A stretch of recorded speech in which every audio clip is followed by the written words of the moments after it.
ஜானகி பயங்கர கோவமா இருக்காங்க. அப்ப மேகா வராங்க. வந்த உடனே கேட்குறாங்க, "அவர வீட்டுக்குள்ள சேர்க்காதன்னு சொன்னா, என் பேச்ச கேட்காம அவர வீட்டுக்குள்ள வச்சிருக்க" அப்படின்னு சொல்லிட்டு மேகா மேல ஜானகி பயங்கரமா கோவப்படுறாங்க. "என்ன வீடு உன் பேர்ல இருக்குன்றதுனால உன் இஷ்டத்துக்கு எல்லாரையும் உள்ள விடுறியா?" அப்படின்னு சொல்லிட்டு கேட்குறாங்க ஜானகி. "இந்நேரம் எங்க அண்ணனா இருந்தா இப்படி நடந்திருப்பாரா?" அப்படின்னு சொல்லிட்டு பயங்கரமா ஃபீல் பண்ணிட்டு இருக்காங்க. "அத்தை, அவர எப்படி அத்தை வெளிய அனுப்ப முடியும்? சரி நீங்க சாப்பிட வாங்க. எவ்வளோ நேரம் தான் பசியோட இருப்பீங்க?" அப்படின்னு மேகா சொல்றாங்க.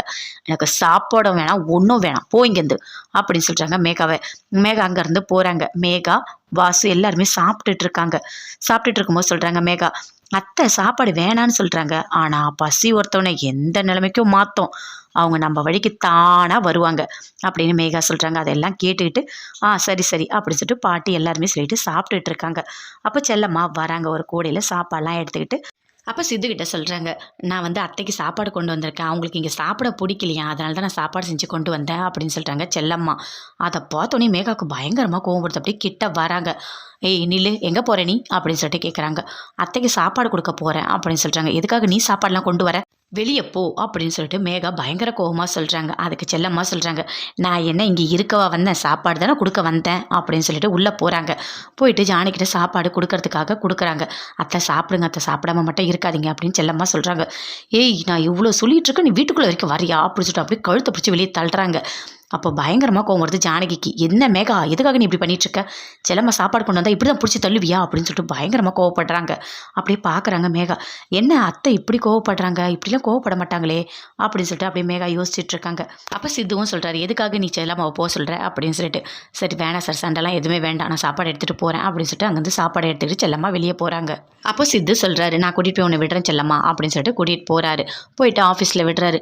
"சார் எல்லாத்தையும் மறந்துட்டு எங்க கூட வேலை செய்றதுக்காக வந்திருக்கீங்க. ரொம்ப பெரிய மனசு உங்களுக்கு" அப்படின்னு செல்லம்மா சொல்றாங்க. "இல்ல செல்லம்மா, நான் வந்துட்டு உள்ள ஒர்க் பண்றதுக்காக வரல. நான் இப்ப இருக்கிற மனநிலையில உன் கூட வந்து ஒர்க் பண்ற மாரி என்னால முடியாது. அது எதுவுமே சரியா இருக்காது. அத்தை, மாமா 2 பேர்கிட்டயும் நீ சொல்லிடு. நான் வேற ஏதாவது மாத்தி சொல்லிடு" அப்படின்னு சொல்லிட்டு அங்கேருந்து கிளம்பி போறாரு. அப்படி செல்லம்மா பார்க்குறாங்க. ஜோதி, வாசு எல்லாருமே அழகா ரெஸ்டாரண்ட் போயிட்டு சந்தோஷமா இருக்காங்க. அப்போ மேகா கிட்ட சொல்றாங்க, "மேகா, உன்னையும் சித்துவும் சேர்த்து வைக்க வேண்டியது என்னோட பொறுப்பு" அப்படின்னு ஜோதி சொல்றாங்க. "ஆனா அதுக்கு நீ ஒண்ணு பண்ணணும். என்னையும் இவரையும் சேர்த்து வைக்கணும். இனிமே ஜானகிலாம் வேண்டாம். அவங்களுக்கு தான் உண்மை தெரிஞ்சிருச்சுல்ல. அவர் இனிமே அடிக்கடிக்கு அங்க போக வேண்டாம். என் கூடவே இருக்கட்டும். நானே அவரை கல்யாணம் பண்ணிக்கிறேன்" அப்படின்னு சொல்லிட்டு ஜோதி சொல்றாங்க. "கண்டிப்பா உங்களுக்கு நான் கல்யாணம் பண்ணி வைக்கிறேன்" அப்படின்னு சொல்லிட்டு 2 பேருமே மாத்தி மாத்தி பேசிட்டு இருக்காங்க. அப்ப கரெக்ட்டா செல்லம்மா வராங்க. "ஓ! நீங்கலாம் இங்க தான் இருக்கீங்களா?" அப்படின்னு சொல்லிட்டு மேகாவ பார்க்குறாங்க. பார்த்தோனே பயங்கரமா கோவப்படுறாங்க. "எதுக்காக நீ இப்படிலாம் பண்ணிட்டு இருக்க?" அப்படின்னு சொல்லிட்டு. "ஆமா, ஜானகி அத்தைக்கு புடிக்கல. அதனால இவங்க கல்யாணம் பண்ணிக்க போறாங்க. இப்போ உனக்கு என்ன பிரச்சனை?" அப்படின்னு சொல்லிட்டு செல்லம்மா பார்த்து பயங்கரமா கோவப்படுறாங்க. "ஆமா, நானும் சித்துவும் கல்யாணம் பண்ணிக்க போறோம். என்ன பண்ண முடியும் உன்னால?" அப்படின்னு சொல்லிட்டு மேகா கேட்குறாங்க. "நீ எப்பவுமே சித்துவோட வாழ்க்கையிலேயே இருக்க மாட்ட. பார்க்குறியா நீ? நான் நினச்சது எல்லாமே நடக்கும்.